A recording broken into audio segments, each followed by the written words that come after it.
A man gets pulled over at a DUI checkpoint.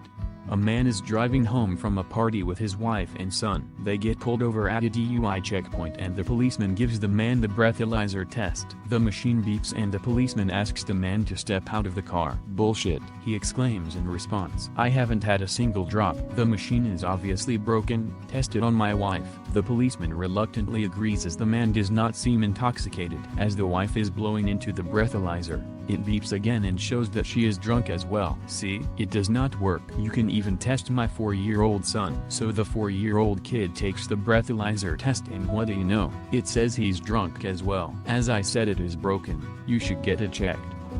The policeman is left puzzled. He apologizes and lets the man on his way. As they start driving along again, the man turns to his wife and says, "You see that? I told you it won't hurt to give the kid a taste. I started playing COD Cold War yesterday and ended up playing online against a player called Hitler. He got so many kills but it was only because he was camping."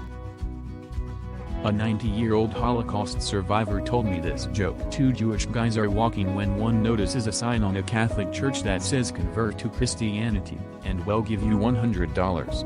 The one says to the other, "Should we do it?" The other says no! "Are you crazy?" The first guy replies, "Hey, $100 is $100. I am gonna do it."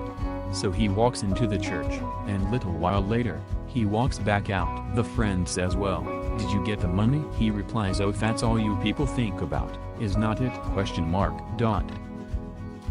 "So, Dr. Van Helsing, we meet at last," said the Count. Van Helsing turned slowly. The castle library was lit in patches by the bright moonlight spilling through the windows, and otherwise only in a circle of yellow gold by the Dutchman's candle. He had never even heard the door open or a hint of a footfall, and yet there Count Dracula was, less than 20 feet from him, a cadaverous shadow in the dim light. "You have the advantage of me, sir," said Van Helsing, but Count Dracula laughed softly, intermittent hiccups of mirthless humor. "Oh no, doctor, you know well enough who I am, and what I am, just as I know that you have come here to make an end of me. And how fitting that we meet here, in my own library." He took a step forward into the moonlight, casting no shadow. "Here where I keep the instruments of my own destruction." Van Helsing was unable to keep from starting. "Oh yes," the vampire went on, "as the endless years drift by, I visit here regularly, to temper my hubris with the reminder that my own cessation is at no further remove than 8 inches of sharpened blackthorn, drive only that through my heart,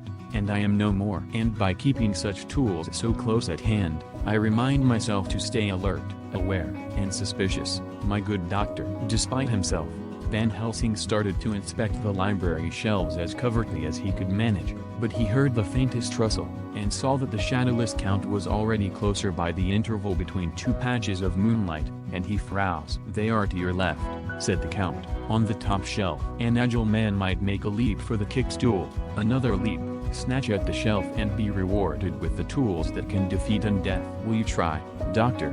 Will you gamble that you can reach the shelf before I can reach you?" Van Helsing considered for a long moment, then slumped slightly. "No," he said, "it is a poor gamble. And the stakes are too high." A Roman citizen walks into a bar, raises 2 fingers and says to the waiter, "5 beers, please." Please smash the like button, and subscribe to my channel.